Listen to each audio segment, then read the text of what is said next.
não acredito.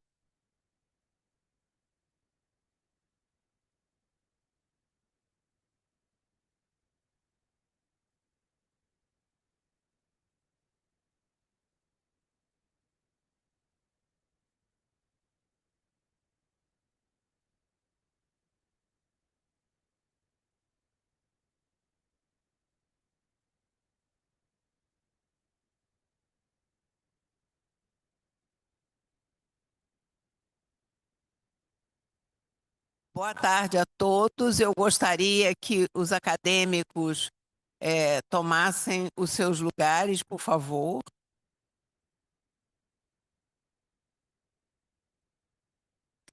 É com enorme prazer que nós vamos abrir o simpósio Reshaping Dermatology, que foi organizado pelo nosso secretário-geral, o acadêmico Omar Lupe da Rosa Santos, e a quem eu vou imediatamente passar a palavra, mas eu antes tenho que dizer da imensa satisfação de ver o nosso acadêmico Rui Haddad de volta em excelente forma, inclusive mais magrinho, perfeito, muito, muito bem. Olha, uma alegria imensa, realmente. Por favor, acadêmico Omar, a palavra é sua.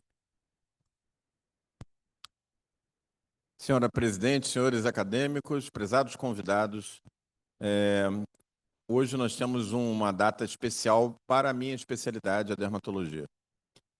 Nós estamos, nesse momento, recebendo o Congresso Brasileiro de Dermatologia, o 78º Congresso de Dermatologia, a SBD, do qual eu presidi, tive a honra de presidi-la no período 2009-2010, é uma entidade com quase 120 anos de fundação, cujo seu periódico indexado e bem avaliado pelo Index Médicos comemorou o seu centenário de publicação ininterrupta nessa casa, na Academia Nacional de Medicina, em fevereiro desse ano. Nós tivemos a satisfação, a honra de receber a comunidade dermatológica para essa atividade no final de janeiro de 2025, 100 anos de publicação da nossa revista. E a Academia Nacional de Medicina tem uma longa história de parceria com a dermatologia. Foram acadêmicos dessa casa, muitos acadêmicos importantes, inclusive 2 ex-presidentes, presidiram a Academia Nacional de Medicina, professor Rubem Davi Azulay, professor Jarbas Porto, os dois com quem eu tive a honra de me formar. Professor Jarbas Porto era professor titular na UERJ quando eu era acadêmico, professor Azulay era o chefe de serviço na UFRJ quando eu fiz a minha residência. E hoje eu tenho a honra de sucedê-los, se pode dizer assim, porque sou o único dermatologista nessa casa. Mais ainda, hoje é uma data especial porque é uma atividade conjunta da Academia Nacional de Medicina com o Colégio Ibero-Latino-Americano de Dermatologia, o CILAD, entidade maior da dermatologia latino-americana, fundada há quase 80 anos em Cuba, 1948, na esteira de muitas entidades internacionais que foram fundadas depois da Segunda Guerra Mundial. O CILAD teve como primeiro presidente um brasileiro, Aguiar Pupo, que é o médico que descreveu a estomatite moriforme de Aguiar Pupo na paracoccidioidomicose. Durante a sua história, alguns outros brasileiros tiveram a honra de presidir o CILAD, o já referido professor Rubem Davi Azulay, professor Antar Padilha, professor Sebastião Sampaio, todos eles, incluindo Aguiar Pupo, os 4 membros da Academia Nacional de Medicina. Vejam, senhores, então, como essa história é uma história em paralelo. A história da Academia Nacional de Medicina ela é involucrada, ela interage todo o tempo com a Sociedade Brasileira de Dermatologia e o Colégio Ibero-Latino-Americano de Dermatologia. Hoje eu presido o CILAD, sou presidente no biênio 2024-2025 e tenho a honra de seguir com essa tradição de proximidade, de relação amistosa entre as duas universidades, e me sinto como mais um elo nessa cadeia, nessa corrente que já se estende há tantos decênios e do qual eu só posso me orgulhar de ser o guardião nesse momento. E nós vamos receber essa tarde 2 palestrantes muito especiais. São meus amigos pessoais, mas são pessoas que, pelas suas mãos, se escreveu um pouco da história da dermatologia latino-americana. Professor Fernando Gatti, que é o nosso primeiro palestrante, e professor Jorge Ocampo, do México, que vai fazer a segunda palestra. A ideia no nosso simpósio de hoje é abordar a dermatologia no passado, no presente e no futuro. Então, na primeira aula, eu tenho a honra de convidar o professor Carlos Fernando Gatti, dermatologista argentino, baseado em Buenos Aires, conhecido em toda a Latinoamérica, na dermatologia mundial, pela sua extensa carreira na dermatologia, por ter dirigido o Instituto de Medicina Cutânea de Buenos Aires, ex-presidente da Sociedade Argentina de Dermatologia, ex-presidente do Colégio Ibero-Latino-Americano de Dermatologia, também a pessoa que refundou, acho que pode-se usar esse termo, refundação do CILAD no início do século XXI.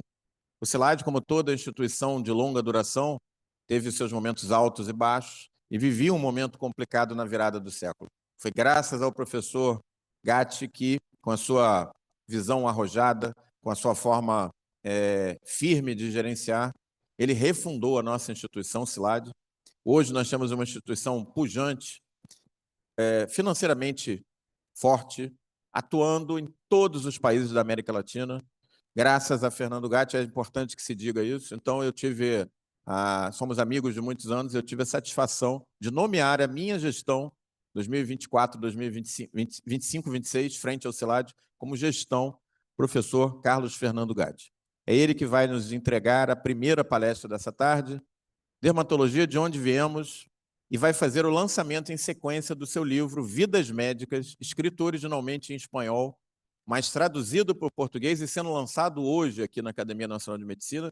Todos os senhores vão ter a oportunidade de receber o seu exemplar como um presente do CILAD, um regalo do CILAD, firmado pelo professor Fernando Gatti. Então, eu vou falar um pouco. Eu gostaria de destacar agora a chegada especial de duas pessoas muito importantes para essa tarde, que são professora Marielle Issa, da República Dominicana, e professor Jorge Ocampo, nosso homenageado dessa tarde. Gostaria de solicitar palmas para eles.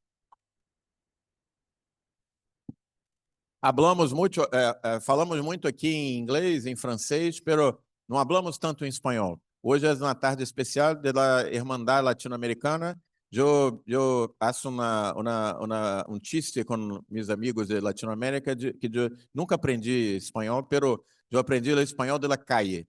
Eu aprendi o espanhol da rua. Eu estou pronto para comandar a lá, mas não tenho uma educação formal em espanhol. Então, mas não há problema, são amigos todos. Jorge, Marielle e Fernando. Então, Fernando, é um prazer, uma honra, um honor para nós receber você hoje aqui, na Casa da Medicina Brasileira, e vamos mirar um pouco de onde viemos, vidas médicas, a história da dermatologia, com foco especial na América Latina.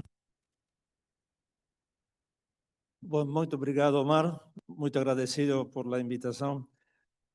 Para mí es un privilegio estar aquí en esta casa, en Agata, con tanta historia, con tanta medicina famosa, conocida en el mundo entero.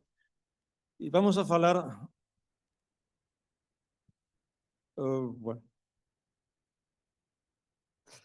mis antecedentes están ya en este slide, pero quiero destacar el hecho de ser hace varios años ya miembro honorario de la Sociedad Brasileña de Dermatología, lo que me alegra mucho, y he venido múltiples oportunidades aquí en Brasil. Tengo una lembranza especial porque yo fiqué en Brasil hace muchos años con el profesor Sampaio en una bolsa de pesquisa, hace muchos años.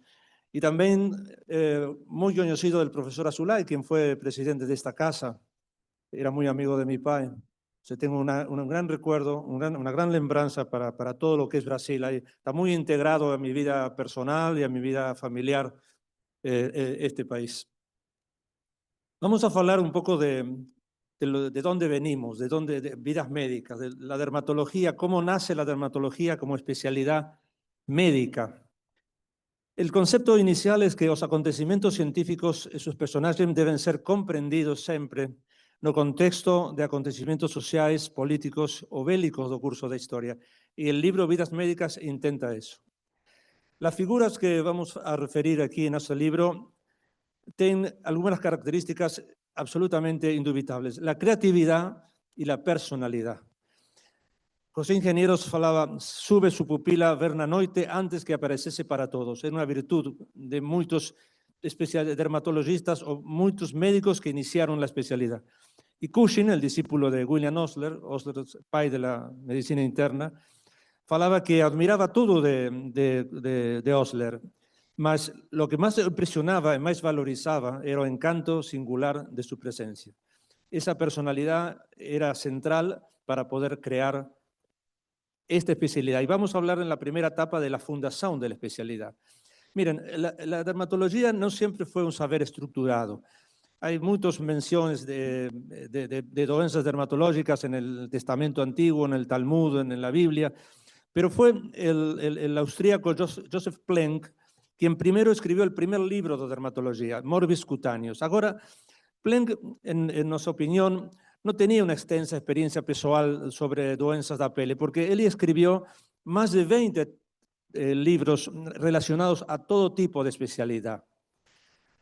Para algunos autores, Plenk es el pai de la dermatología. Para mí es más importante referirlo como el inicio de una protodermatología, porque la dermatología inicia en Francia y en Inglaterra con la presencia de Robert William y de Jean-Louis Alibert.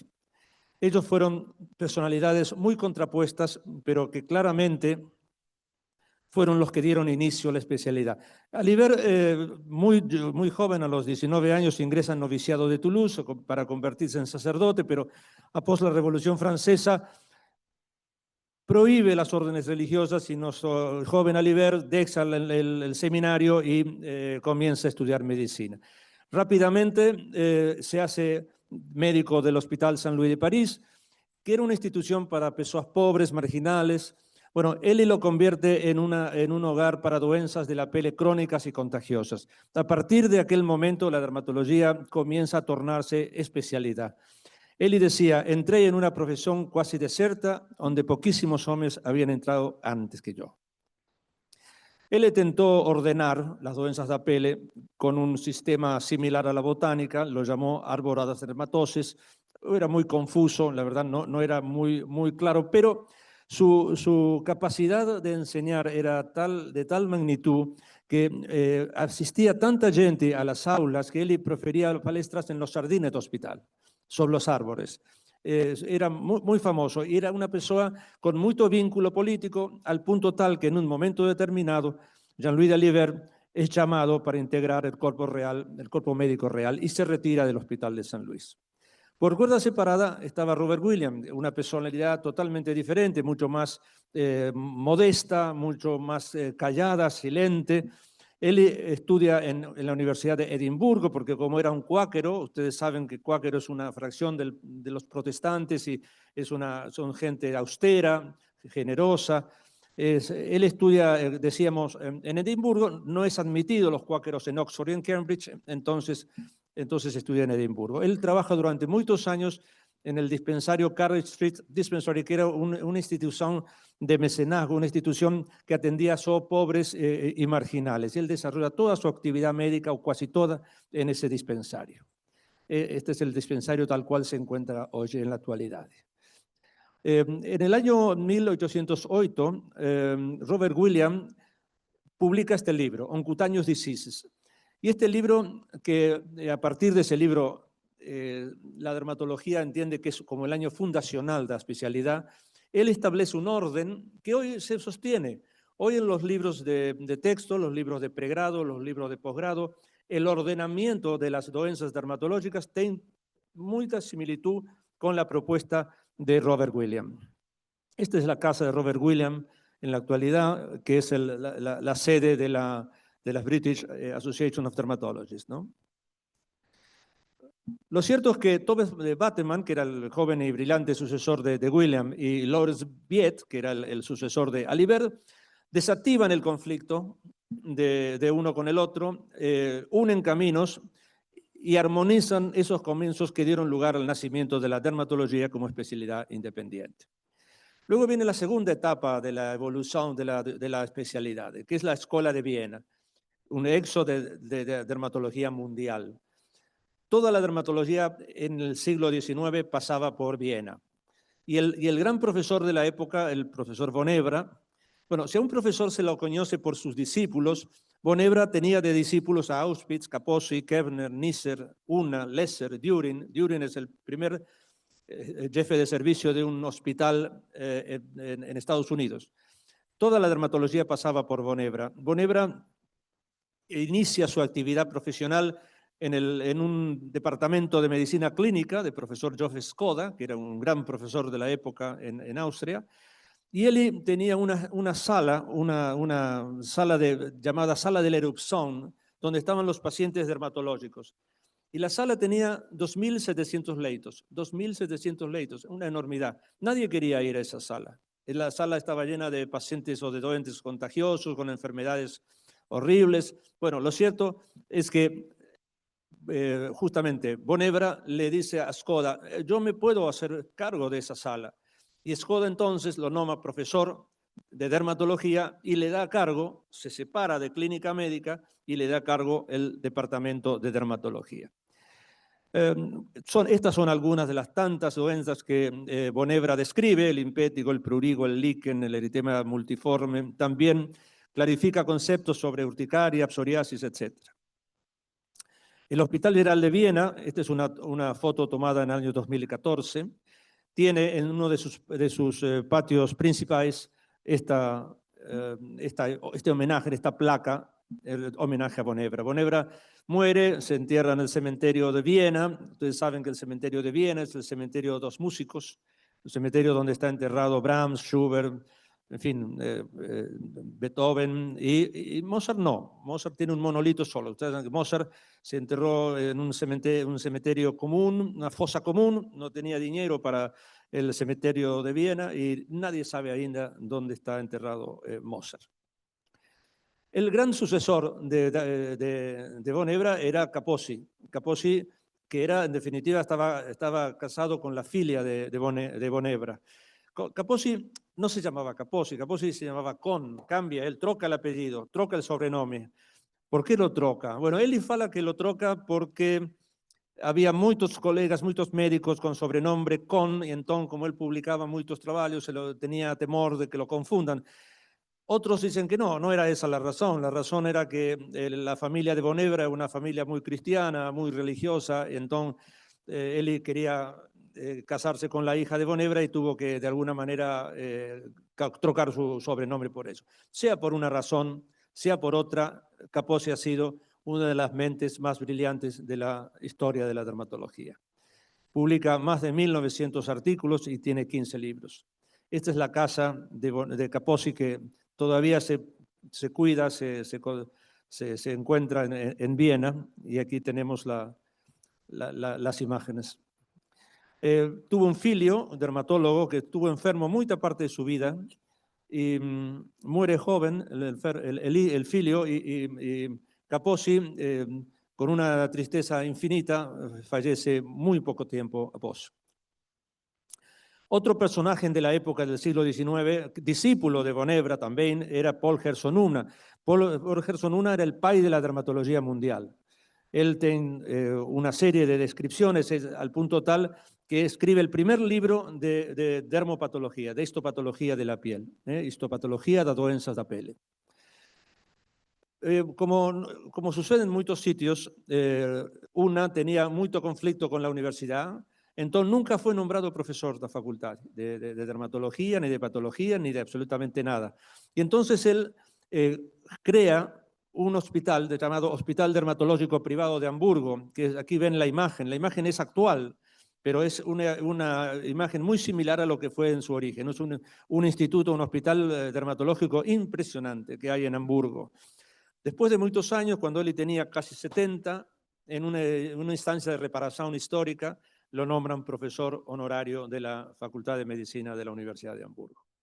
Él tiene una peculiaridad, hay una pérola de Unna, porque Unna tenía un gran conocimiento acerca de la función protectora de la pele, ¿no? Él fue uno de los primeros en interesar el estudio de la química de la pele. Entonces, le presenta a los hermanos Bayerdorf, que estaban armando una compañía de productos dermatológicos, una emulsión de agua en óleo, que era una base perfecta para una crema dermatológica. Y ahí entonces nace la crema Nivea.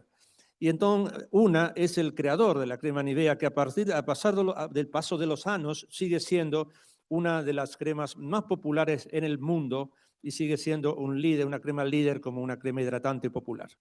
Eso fue un invento de Una. La tercera etapa es la Belle Époque de la Escuela Dermatológica Francesa. Pasó el siglo XIX, sobre fin del siglo XIX, comienzo del siglo XX, la escuela francesa toma una enorme preponderancia sobre la escuela, la enseñanza mundial de la dermatología. La Belle Époque, bueno, se le llama Belle Époque, ustedes saben que es una visión algo nostálgica, que tendía a glamorizar el pasado europeo pre-Gran Guerra, pre-Primera Guerra Mundial. Lo falaban como un paraíso perdido. La Belle Époque fue una época en Francia impresionante de cultura, intelectuales de todo tipo, como Balzac, Baudelaire, de pintores como Renoir, Modigliani, Lumière en el cine, y también cabarets como Moulin Rouge, Folies Bergère, Le Chat Noir. Bueno, había una innumerable cantidad de liderazgos en esa época en Francia, sobre todo en París, que le hicieron de alguna manera, después de la Primera Guerra Mundial, cuando el país estaba absolutamente devastado, entender que esa época era una época inigualable. Y efectivamente, y en dermatología también sucedió. Hubo una Belle Époque en dermatología. Aparecieron los grandes líderes de principio del siglo XX, fines del siglo XIX, principio del siglo XX, y yo diría hasta la Segunda Guerra Mundial. Francia inexorablemente era el líder en la dermatología del mundo. Y aquí tenemos varios de los nombres. Ricord, que fue el primer sifilógrafo, incluso clasificó la sífilis en 3 estadios, tal cual prácticamente se entiende en la actualidad. En esa época la venerología era un caos, era caótico. Digamos que la sífilis y la venerología en esa época ocupaban casi el 70% de toda la especialidad de dermatología. Era muy preponderante y a tal punto de que había una teoría mercurialista liderada por Hunter, John Hunter, donde toda úlcera genital era sífilis y tenía que tratarse con mercurio, y había otros antimercurialistas. Nunca realmente supe bien por qué el mercurio se convirtió en la terapia durante decenas y decenas de años. En realidad el mercurio era un martirio. El mercurio daba un sinnúmero de inconvenientes a quien se lo administraba. Sin embargo, fue el tratamiento durante muchos años. Esta es una foto que sirve como una foto de color, donde el médico trata a soldados turcos del ejército francés en Argelia con inyecciones de mercurio para combatir la sífilis. Esta es una foto muy interesante. Pero el gran líder de las enfermedades venéreas y la sífilis fue Jean-Alfred Fournier, ¿no? Fournier fue quizás el personaje más importante. Aquí lo vemos a Fournier en una foto del Hospital Saint-Louis de París, donde tenía su cátedra conjuntamente con el doctor Gaucher, que era en ese momento el director del hospital. Y esto es muy interesante porque más allá de todas las características y descubrimientos de Fournier, que no hay sentido comentarlas en este momento, pero esta es una nota de cultura interesante. La última obra de Toulouse-Lautrec, pintada en París, meses antes de su muerte, es esta, la que se llama Un examen en la Facultad de Medicina de París, porque su primo, Tapie de Lisle-Leyrand, estaba justamente estudiando medicina. Y en ese cuadro, en esta obra eterna de Toulouse-Lautrec, está justamente nuestro Fournier, nuestro profesor Fournier, inmortalizado en esta obra de Toulouse-Lautrec. Darrier fue quizás el médico científico más importante de la época, el gran líder del Hospital de San Luis. Aquí vemos una imagen del Hospital de San Luis en 1900 y otra ya entrado el siglo XXI. Darrier fue descriptor de un sinnúmero de enfermedades dermatológicas y una vez aposentado se dirige al sur de París, a la Jean-sur-Orge, y allí es prefecto por 10 años y ahí termina su historia. Quisiera terminar con dos capítulos pequeños. Uno, la dermatología en la época de Alemania nazista. Eso fue una situación muy particular. Hubo víctimas dermatologistas de alto prestigio que fueron víctimas en ese momento. Por ejemplo, Erich Hoffmann, descubridor del treponema pálido. Él era jefe del departamento de dermatología de la Universidad de Bonn. Salvó su vida milagrosamente, es preso y posteriormente exiliado. O el profesor de dermatología de la Universidad de Frankfurt, el profesor Herxheimer.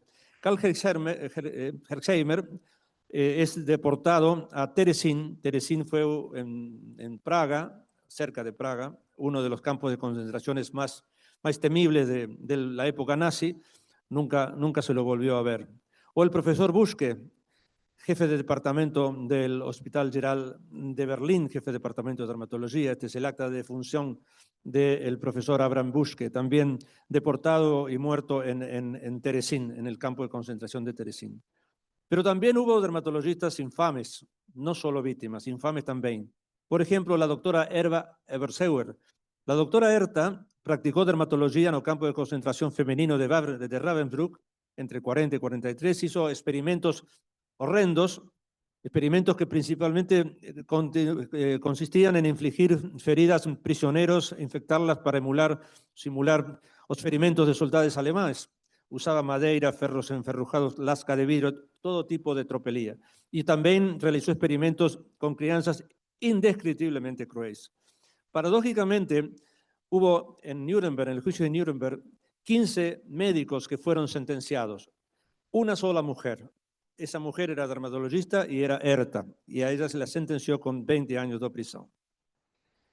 Otro dermatologista, de gran nivel científico, el profesor Bonkenel, que participó en el descubrimiento de sulfonamidas. Sin embargo, por razones políticas, él se termina convirtiendo en consultor de las Waffen-SS y denunciado por innúmeros experimentos crueles en humanos. Após de la guerra, como se esquecese o pasado, Bonkenel fue nomeado profesor de dermatología y doenças venéreas en la Universidad de Colonia en 1950.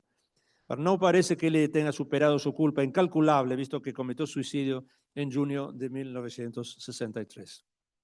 Y el peor de todos, el más dramático, fue el doctor Hans Conrad Reiter, un médico que fue reumatologista, que lo conocemos en dermatología por la enfermedad que lleva su triste nombre, bacteriologista, higienista alemán que sirvió al régimen nazista. Él era el personaje más importante en salud del Tercer Reich, ¿no? Él tenía un área de vacunas que dominaba muy bien, e incluso condujo pesquisas en Francia previo a la guerra en el Instituto Pasteur y también en Gran Bretaña.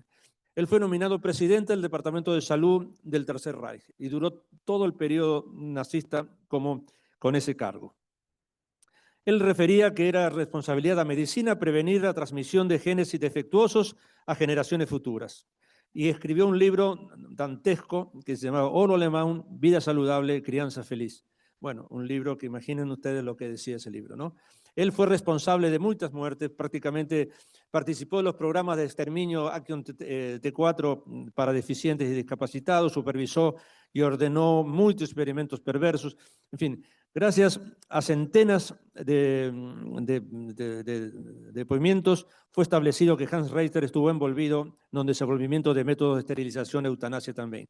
Bueno, él es preso, tomado prisionero por el ejército ruso y rápidamente liberado, se supone por haber brindado información en relación a la guerra bacteriológica. Y luego también es preso por el ejército americano y probablemente por haber denunciado a muchos de sus colegas nazis, fue también rápidamente liberado. Y bueno, y terminó su vida aquí en Alemania con una pensión pública. Y el último comentario que quiero hacer aquí es, a veces me preguntan, a ver, doctor Gatti, ¿cuál fue su dermatólogo preferido de todos estos que ha leído, toda esta historia? ¿Cuál fue el mejor? Bueno, no hay uno mejor, pero sí hay uno que particularmente creo que ha sido una personalidad superior, y ese es Jonathan Hutchinson. Jonathan Hutchinson, mente superior, indudablemente, trabajó en Londres, en el área portuaria, con gente marginal, y comenzó a convertirse en uno de los médicos más consultados de Londres. Fue discípulo del inmenso Paget. Y Paget interrogaba con frecuencia a Hutchinson. Él falaba que lo interrogaba para saber si sabía o no sabía cierta cosa, pero en realidad lo interrogaba para saber su opinión, porque Jonathan Hutchinson ya de muy joven médico tenía unos conceptos de medicina muy claros. Él fue el último de los grandes multiespecialistas de la historia. Él era dermatologista, oftalmologista, especialista en doenças infecciosas, clínico y también cirujano general. Ustedes aquí tienen un listado de las tantas cosas que describe por primera vez alguien en la medicina, y en este caso Hutchinson.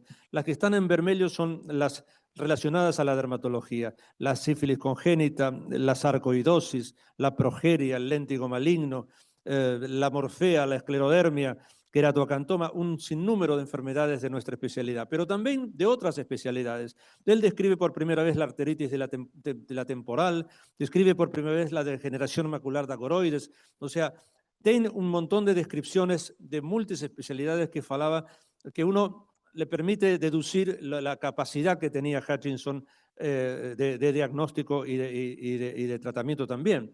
Él fue editor en jefe de dos revistas al mismo tiempo, y de dos revistas absolutamente centrales en la especialidad: el British Medical Journal y los Archives of Surgery. Él publica más de 1.200 artículos médicos, pero manejó esas dos revistas por una década y, por supuesto, las posicionó en un lugar digamos, central dentro de lo que es la medicina toda. Esta es la casa en la actualidad de Hutchinson. En realidad hay que reconocerle a Inglaterra el respeto que tiene por su historia, y bueno, este es un poco la historia de la ciencia de Inglaterra, incluye obviamente a Jonathan Hutchinson. Pero bueno, él no se limitó a la medicina. Cuando él termina su tiempo médico, se muda a Surrey, al sur de Inglaterra, al sur de Londres, y allí crea lo que se llama un museo de historia natural. En principio era un museo que lo hacía en el jardín de su casa, y él mismo juntaba el material y los enseñaba a los vecinos que querían verlo. El museo fue creciendo y hoy es uno de los 5 museos más importantes de Inglaterra de historia natural. O sea que no se agotó solo en la medicina su trabajo. Un médico absolutamente sensacional. Bueno, y con esto quiero terminar y agradecer. Muy obrigado a todos por estar aquí, y disculpen mi mal portuñol.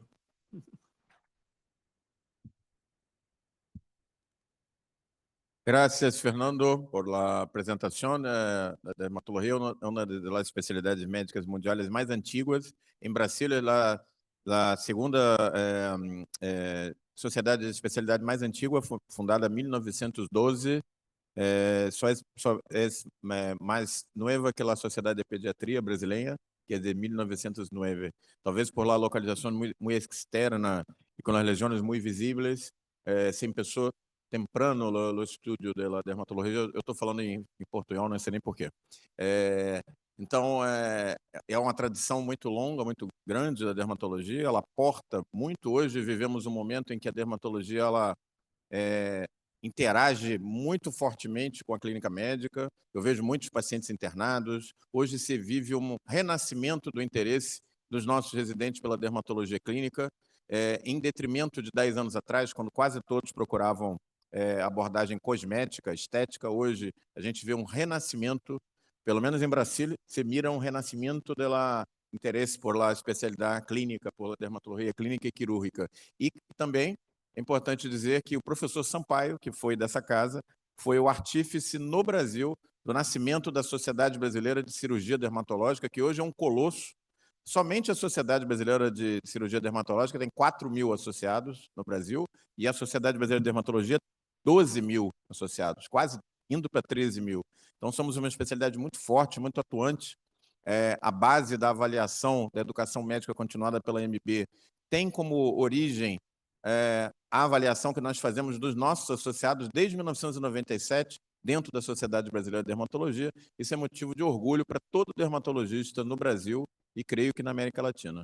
Temos a oportunidade de rapidamente abrir para algumas perguntas ao professor Fernando Gatti, e eu gostaria de convidar os acadêmicos e se alguém mais da plateia tiver interesse de fazer perguntas sobre essa abordagem histórica da dermatologia, esse é um excelente momento.